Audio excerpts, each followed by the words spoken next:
Every day, everywhere you look, you are constantly inundated with logos, colors, and even taglines by companies trying to get your attention. All of these companies have an identity, a backstory, or a reason why they exist.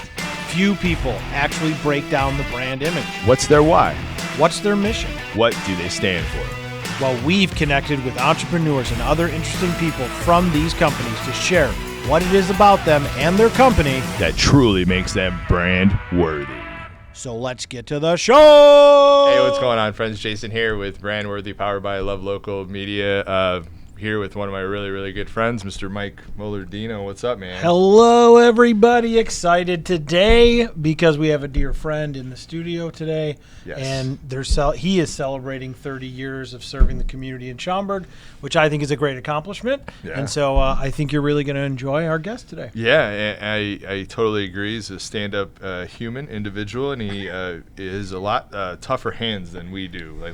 Well, I have some pretty tough hands, though. But yeah, no, I mean, some. No, you don't. But other note on that, I love. Can you say that one more time for us? Hello, everybody. Hello, everybody. So that's how we started our podcasting journey, and I think that should come back. I don't know about all of you, but guys, we're here with Dan Origer, owner of DJ's Auto. He's been in business for 30 years in the Schaumburg area.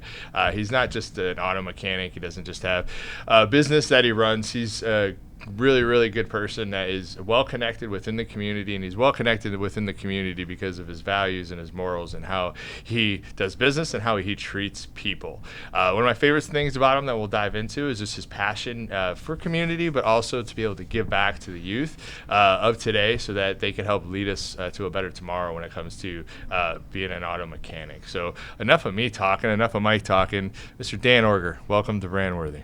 Well, thank you for inviting me. This is truly a treat. I appreciate you guys, and I know you like to help those in your posse to get an opportunity to tell their story. So I appreciate you asking me to be on Brand Worthy, that I'm worthy. To be on Brand Worthy. To be on See, Brand this Worthy. guy's a natural. Look at this, everybody. He's got this, and he's called it a posse. That kind of makes us sound a little cooler, right? And he didn't make us restart 3 or 4 times. You know what I mean? No, so Dan, that's usually my job. One take, Danny Man. That's it. That's it. That's it. That one take, Danny Man. Dan, we built you up a little bit here. All of it was true, but let's talk. It's kind of go to the root. You've been in business for 30 years, but tell people a little bit of your story and how you got started. Well, back to say starting, it's like figuring out what you really like to do as early as you can. Not after you graduate high school or after you graduate college. Yeah, as some do. Yeah. You kind of have to soul search and find out what. I was 40, so keep going. Yeah. Well, I thought you were in construction at but we're here. Audio, so, no, you know what it is you got to kind of listen to yourself and listen to your gut.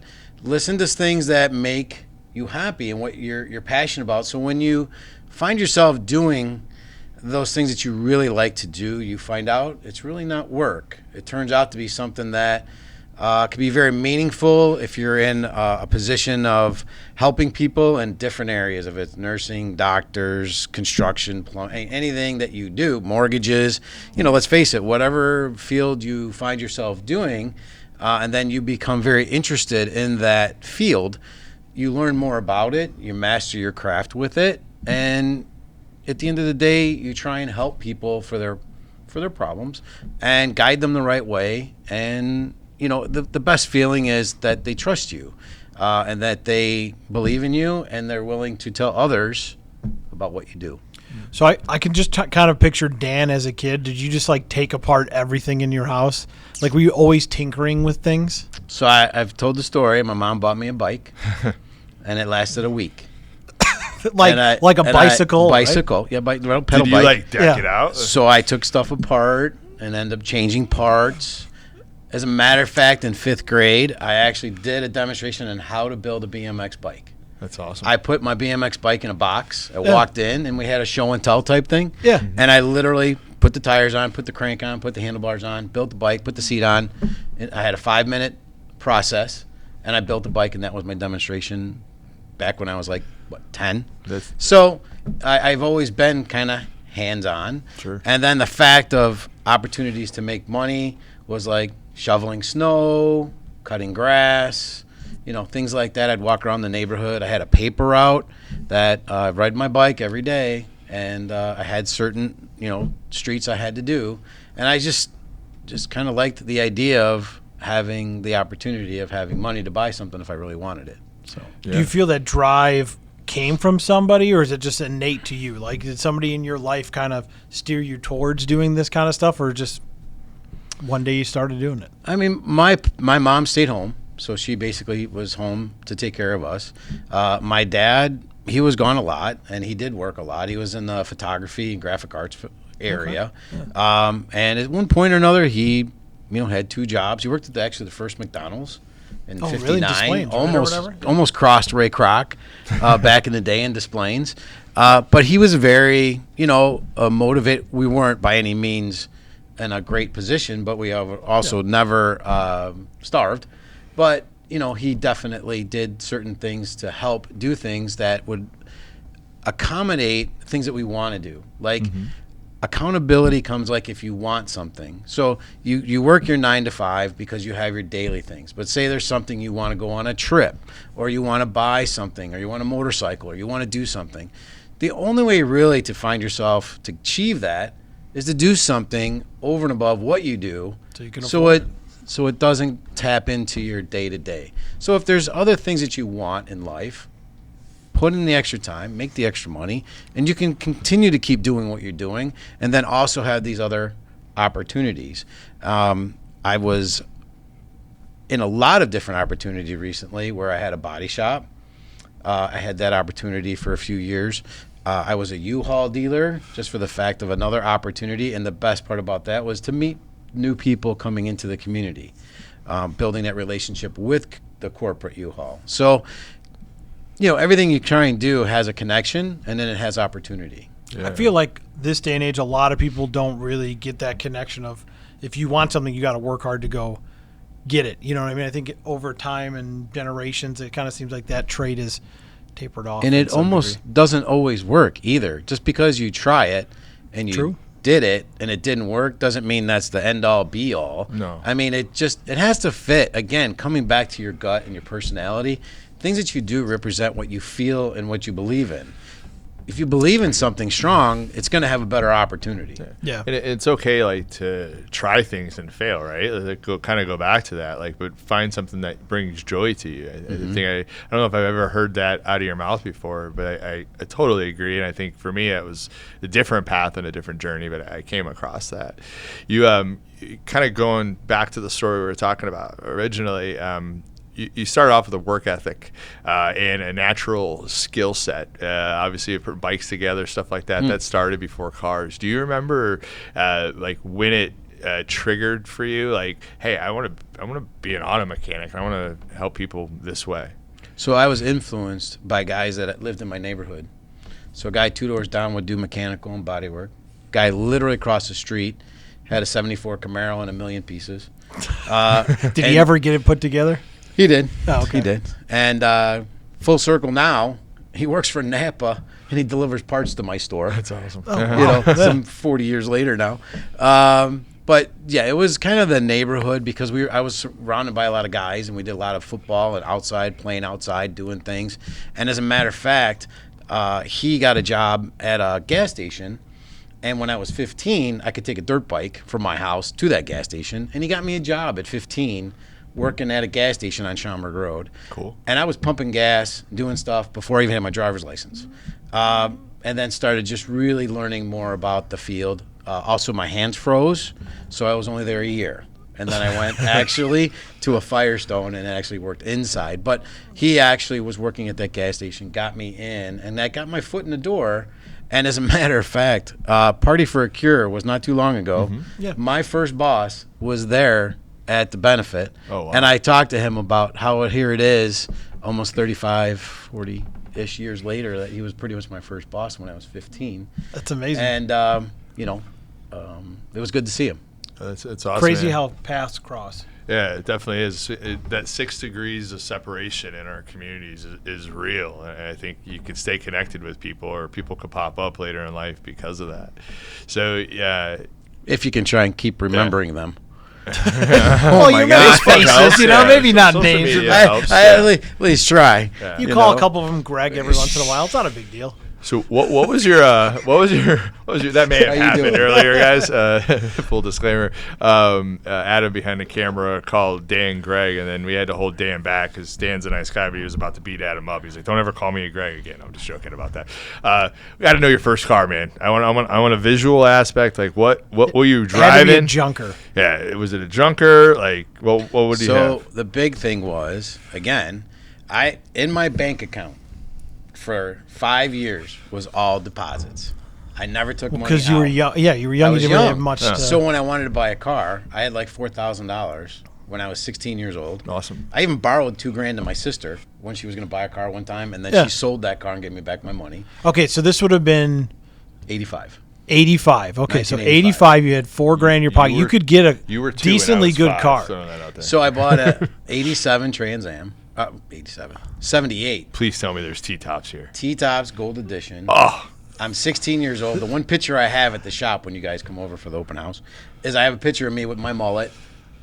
And I'm literally washing my car because I was so excited about it in the snow. Like there was snow around. Yeah. And I literally grabbed the hose. I'm sure my dad wasn't happy about like the ice all over, but I couldn't help it. I had to wash it. So, yeah, so it was in 78 special edition Trans Am. Awesome, with the bird and all that good stuff. 8-track, cassette, like give us some more visuals here. All that stuff kind of changed, but either way, whatever the radio was, I'm sure had a bunch of speakers. A CB was probably you had pretty to be popular. We had CBs back then. You had to be the coolest guy. I mean, honestly, like a 16-year-old kid. There was a few of us that had like Trans Am, but of course we had autos class, right? So then we would bring them in.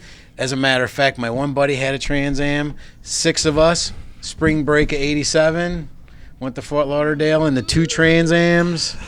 Yeah. We were the mullet flapping in the wind with the T-tops off in Georgia, because when we got to Georgia, it was super warm in March, and then we took the T-tops off, and we take our shirts off, and we're like gleaming on all these people in Georgia. Yeah. It was a great trip. Yeah. It was a lot of fun. It sounds like a lot of fun. It was a one great of trip. Those memories that you kind of keep with you forever. Oh, not like the mullet. The mullet, comes and goes. Maybe it was what it was. So it's part of the ride. My first car was a clunker, a really crappy car, but I bought it on my own. Same as you. I bought a 1983 El Camino, and it was that crap and champagne kind of color. Okay. The two-tone. Yeah. And this was in 2000. So it was born the same year that I was born, the car. Mm-hmm. And it was awesome. We put milk crates in the back, and people would sit in the back while you're driving around. The only problem with that is it's only really a 2-seater. So, yeah. I mean, not too many friends. But, I mean, I could afford it. True. I could afford it. It was mine. No one could tell me when I could drive it. Those are nice cars. Those are pretty cool. I had that for a few years. Yeah.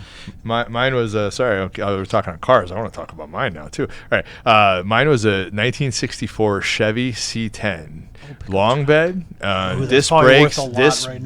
Could be disc brakes all around. I was in Vegas, so no rust on it at all. Nice. Those are worth. Trucks are up now.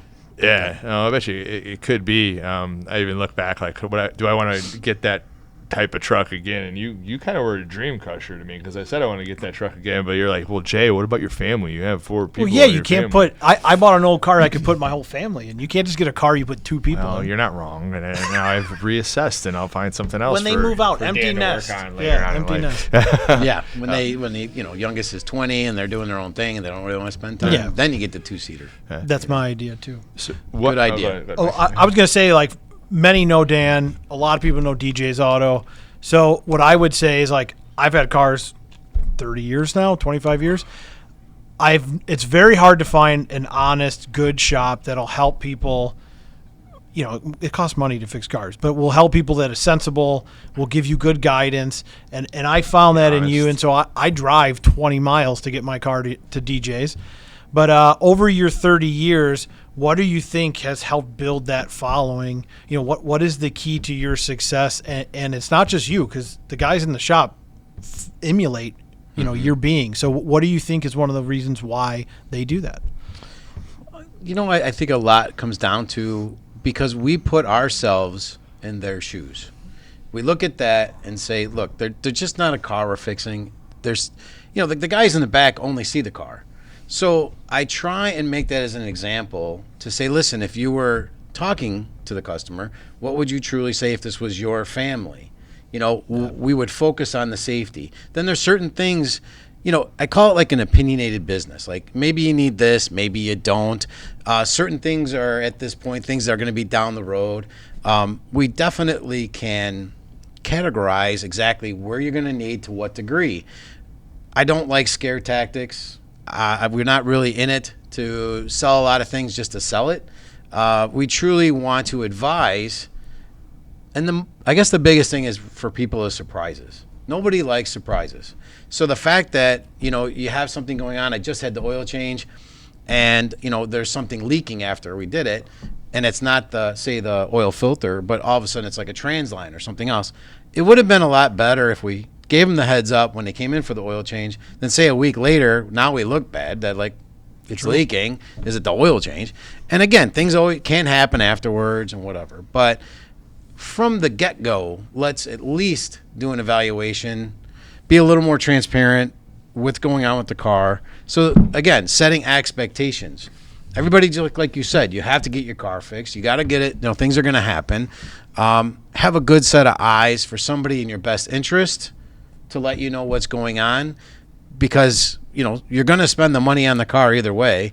But to me, a lot of people's time is worth more than the money. They're like, that's fine, just fix it. Yeah. I can't do it right now. But do it. Can you do it today? So Chris has been my manager for like 13, 14 years. He's a very low pressure, very, transparent. Yep. Look, you got it going on now. I mean, I can't tell you how many air cleaners we've cleaned out if we can. I mean, if they're totally clogged, they're clogged. But we just try and do what's best interest and let people know that we're there to help guide them through the process of keeping their cars reliable. And I feel like that's kind of the best asset that we give, because a lot of other places, when they have a manager and these lube places and stuff, those guys make their spiff. It's all about them and about their commissions. Mm-hmm. We are not commissioned. We are here to serve and make the best judgments for our customers. So that's kind of a difference of direction. And as well as at the manufacturers and dealerships, they feel like they're their all be all, like you got to go there and there's no other alternatives, which again, you do. You don't void a warranty. You don't do anything to avoid what there's something that they should be doing, because there would be no Firestones, Goodyears, and things, because I'm in the same boat as an independent as those guys, your Midas, Merlins. So I feel like at us, it's my name. Everybody can be a good shop. Everybody can do good work. But for me, it's always been kind of the quick experience. They don't want to hang in there long. Sometimes if we get an opportunity to do something a little bit different, get the car clean, see something else different, like wiper blades or something we caught at the last end, throw it in. If I can make some sort of great experience, then I've done my job. I mean, from a customer's perspective, I know whenever I brought my car to other places, it's the anxiety of that phone ringing from them calling you what's wrong, because it's just going to be constant upselling, constant the what if. I will say, bringing multiple cars now to you, is that I know that, hey, you're going to work through it with me, and I'm like, I don't know if I want to do that right now, and you're like, okay, well then we can do this or we can do that. And to that peace of mind, somehow you convey to me at least that you actually care about the car. And I think that's a great piece that not a lot of auto shops have, and I think that if nobody's experienced DJs, they should definitely experience it. And it's not just Dan; it's Chris and it's the crew that helps work on the cars too. So kudos to you. Yeah. Well, and we try and take a good process. We want to take a good repair and make it last. If the car is really not worth it, we would just flat out say, listen, you got this going on, this going on, this not. A lot of places I have seen will take that work and not talk about the other things, because then they'll wait 2 months later and then hit them up for it again. Yeah. So I would prefer to have as much as we can in front of us so that customer can make a good decision to say, well, if I'm going to put $4,000 or $5,000 in this car, or is it a matter of I'm going to trade it in and get something newer and then take the money and put it towards something new. So that's another thing that we have in our means that we try and advise that can give them a better direction, because again, it's really not about today. It's really about going forward. Yeah, and keeping your car safe. I think you talk about that a lot. It's like, can we keep your car safe? Can we, what do we have to do to keep it safe so that you're not going to be stranded on a road or something like that? Yeah. I could go with Mike. Carrie and I bring our cars to you as well, and I think there's a level of comfort, just knowing that we're going to get the real deal. Remember we had a part that was close to $1,000, and you're like, just so you know, like, this is expensive. Like, if you go to other places, that's not always up front. It's just you could tell they don't care. It's genuine from you, or whether it's from you or Chris, whoever we talk to. Mechanic shops are changing. I would be thinking, right, like with the evolution of cars that we're seeing right now. The electric vehicles coming in, stuff like that. What type of cars do you serve? I know there's from new to old, but talk to us a little bit about that. So typically the newer cars obviously go to the dealer. So if they have a 5-year manufacturer warranty or 3-year, so we really don't find anything probably 4 years, from new to 4 years. So we really, unless we're just doing oil changes, rotations. So our sweet spot's probably like a 17 area, plus or minus, probably starting from there and going down. And then of course there's the college cars, and then there's your high school cars, which are, just barely keep them going. Caminos, yes. Caminos. Just turn them on. So what we do is we try and figure out what is their expectations. Is this just going to be a round town car? Then if it's got a wheel bearing noise, I'm going to say then just leave it. But if you're going to be going to Southern Illinois all the time, then let's do the wheel bearing. So there's a lot of different things that play a factor when we're even looking over a car. Like how is the condition of the car? Right? What are the manufacturers recommending to do? At 100,000 miles of timing belts, certain oils need to be changed at certain intervals. Subarus love to change all their transfer cases and their differential oils. Working with leasing companies like Enterprise, stuff like that, they actually tell us what they want to have done because they're responsible for the vehicles. So it all varies on different platforms. So we've worked with all different platforms through the years. So we just try and adapt if it's back like a high school car, as I say, college, blah, blah, blah. Beautiful. So you're a great mechanic. You're honest. We've covered that. Talked about your vehicles. You're embedded in the community. You've been part of the Schaumburg Business Association now for how long? 20 years. 20 years. You have built, you're very well respected throughout the community, and a lot of it's because of the things that we're talking about. You're just real and you're straight to the point. I feel like business owners, we all could learn something from that. And I look at the next generation and I think about those values being instilled in the next generation, and just being real and honest with people when it comes to business. You do a lot for kids, and you want to be able to help kids, and I know we've talked about a few different things that you've done before. Can you share some of your thought processes around just helping the youth and generation of tomorrow that'll be leading us and teaching them, like why is that important to you? I think let's start with that question. Well, as we said even earlier, with the way a lot of the trades have changed, and of course the way cars are, typically when we were in high school, if we didn't really want to go to college, we felt like cars was a good way to go. Cars are much more technical. Yeah, it's a much more respected industry, as well as everything with air conditioning and electrical and plumbers. Everything we do now is a lot more technical. So things that you thought you could just do and get away with, and I'll just do this, you really have to focus on it. And going to the kids, I really like the opportunity because the trades are really low for involvement. I'm thankful that the high schools do still have woods and metals. They actually, when Schaumburg, I went to Schaumburg High School, they have a CSC machine, so like machining, as well as small engines and then autos. I recently was able to talk to the Hoffman Estates high school teachers that I feel like I'd love to have them come in and see what a real live shop is really like. I'd love to tell them more in depth about on the job and opportunities that fall within, as well as different divisions of the auto. Like we mentioned about electric cars. Now that's a whole different, if you're going to learn about electricity and electric cars, then you're going to go down like the Tesla road, or you're going to go down, a certain manufacturer, because to really stay on the combustible engine and electrical, you're asking yourself for a lot. That seems like it'd be very confusing. So especially if you want to master one or the other. I mean, there's a great road for either way to make a living if you're just going to go EV or if you're going to go back to combustion. And combustions are going to be still, for a long time. This whole process is going to take a long time. Yeah. But it is up and coming. And so it's something that's there, and it's an opportunity. But what it's doing is it's taking a lot of just our general guys out of the field, because if they're going to go to electric, it's going to be just something different.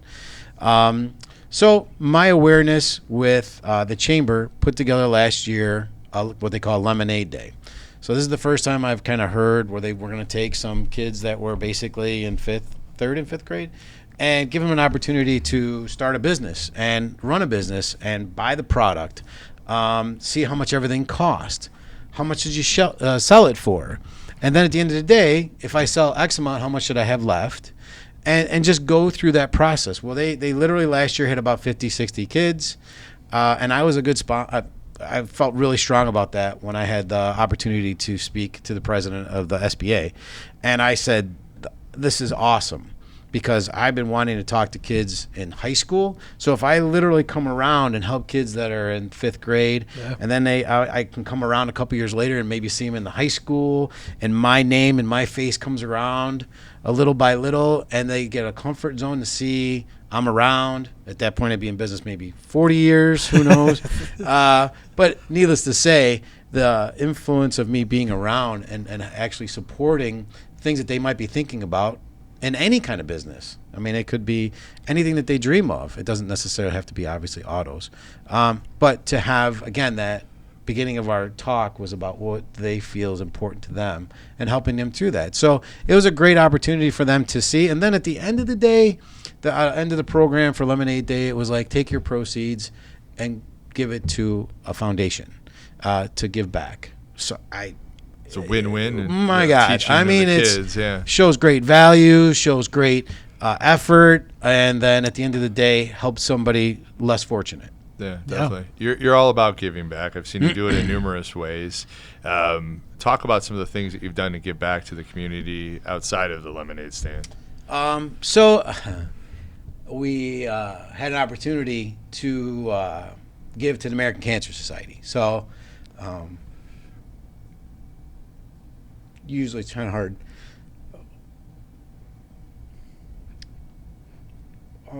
So we did a oil change benefit for my mom. Beautiful. Who passed away to cancer. No. And so I teamed up with Napa Auto Parts. And Napa said, well, if you're going to do an oil change benefit, we'll pay for all the oil and filters. So I said, I'll take one day, my crew, my friends, and we'll do an oil change benefit for one day. And so friends. So it's basically trying to do as many oil changes as you could. One day. Because it was free. I mean, so, the parts were free. So the parts were free, so we charged like $25 for an oil change. Everything just went straight to $50 was for synthetic. Yeah. Then we did raffle tickets. So we had some of the people that I knew giving raffle prizes. So all the raffle money, all the oil change money, everything went to an opportunity to give it to the American Cancer Society. Yeah. So I did that for 10 years, from 2005 to 2015. Oh, wow. And at the end of the day, for that process and for what we did it for was like $30,000 that we gave them to help for simply starting an idea, networking with some people, and going after it. Yep, true. So that's amazing. My mom worked with me when I first opened, and then everything was. This place is a mess. Everything was. It's kind of like your bedroom growing up. Pretty much. Yeah. So she, she was always there to. It was funny. She would come in about 9:30, and we'd talk about what we're doing for lunch, and then we'd eat lunch, and then at 1:50 she would leave, because General Hospital was at 2. Well, you can't. You got to have priorities, Dan. And she didn't want to work on Mondays and Fridays, so payroll was on Thursday, and it was fun. Hey, you got to take labor where you can get it. You know what I mean? It was fun, and it was so funny because we just bought a computer. I mean, we're talking in 94. Oh, yeah. So a 386. So my mom literally would write everything in books. Everything was being in books. And then we'd figure out how to use a computer. And then she ended up putting in the computer. And honestly, at the end of the day, she did the same thing twice. because she put it in the book put it in the computer, and then that was it. But hey, she was efficient. She worked 3 days a week, a couple hours a day. Yeah, I mean, that's not too bad. She took care of the bills and things, and it was fun. It was a good time. We love your heart, man. I think that's a big part of why we're friends is you care, and it just shows like you're talking about, where you come from and that part of it, and you get choked up. That's a part of life. So it is. It's a crappy part of life when the ending is there. But for you to take that struggle and turn around to be able to get back, I think it's just a testament of the type of human you are and the type of business owner that you are. I want to kind of touch base on young entrepreneurs or people starting businesses, and what are some things that you've maybe give us a couple little nuggets, some tips for business owners that are starting or that want to get started that have helped you succeed that maybe you didn't know in the beginning that you had to learn. Well, there's really people that do their job that really help, right? So a good accountant, a good lawyer, you have to have the right advice on, how you're going to focus on your business, and you have to legally get it situated. So, having a good lawyer and a good accountant and your teammates for the business side of it is really important. And then, if you're, it goes back to when I was a kid, like what I love to do. I mean, if you're going to start a business, don't look at the dollars, because you have to be passionate about what you do. Because then if you're not, then it's just a job. If you're not making money, it's very frustrating. And then you lose the whole point of why you were trying to do it from the beginning. Yeah, might as well just go get a job at that point. Yeah. So if you're going to go out on your own and you're going to do something, it's because you've seen something, you believed in something, you were impressed by somebody else, and you're working through something that you saw that means something to you. Beautiful. I mean, I think you said it best. For anybody who has known DJ's Auto, who's known Dan, who's known Chris, they know that it's a great experience. You're a staple in the community in Schaumburg. It's been a true pleasure to know you and be a friend of yours, and also take care of my many cars that I keep bringing over to you and spending a lot of money on. 30 years, man. It's a beautiful thing, and it's, I see it from the outside, and I'm relatively new as an entrepreneur. I'm old as dirt, or almost there, but I'm relatively newer in it. I'm not as old as you. Let's be transparent. But building a business is hard. I think that advice that you just gave was just it was right there, because it's you should find joy in what you're doing. Life here on Earth is short, so find joy in it. But Dan, talking to you and getting to know you over the years, becoming a friend of yours, truly an honor, man. I am excited to celebrate with you 30 years of business on September 7th, right? Yep. From 5 to 7, held by the Schaumburg Business Association at your shop. I heard it's going to be the party of the year. I am hoping. I have the mayor. We got village officials. So if we get any problems, this is going to be I'm going to bring the big guns out and say, "Hey, Tom's over here. Get out of here." Yeah. Loud music, a whole big party. Yeah. But no, it's just really purely, I'm just excited about it, to share it even with my neighbors and, my family. And so it's really just kind of, it's a great celebration. Yeah, well, you're whether you know it or not, you're leading the way for young entrepreneurs, for business builders, and for the kids. So keep building your business and serving people like you are, and let that spread throughout the community, man. If people want to find you, just Google DJ's Auto, and is that the best way to be able to go? DJ'sAutoservice.net. Honestly, just Googling DJ's Auto, and we're pretty well found on most platforms. And it truly, and if there's any questions, anything that people are on their mind, we do a lot of second opinions. People sometimes, in your gut, if it doesn't seem right or feel right, please feel free to ask us questions, and we'll be happy to give you an honest answer. I can't tell you how many people that we've literally told them they didn't even need to fix their car. It wasn't even broke. So it's insane. Yeah. honesty and transparency matters in all lines of business. Yeah, that's how you get to 30 years. Day by day. Just day by day. Yeah. Well, on that note of day by day, Dan, it's been a pleasure. Mike, you got anything else for our man? No. All right, I'm good to go. Cool. I appreciate what you guys do too. Thank you. It's our pleasure, man. We love diving deep with local business owners to hear their story. So thank you. And my friends, if you want a trustworthy auto shop that you know you're going to get the answers that are real, and they're going to do their best to be able to fix your car along the way, make sure you're hitting up DJ's Auto.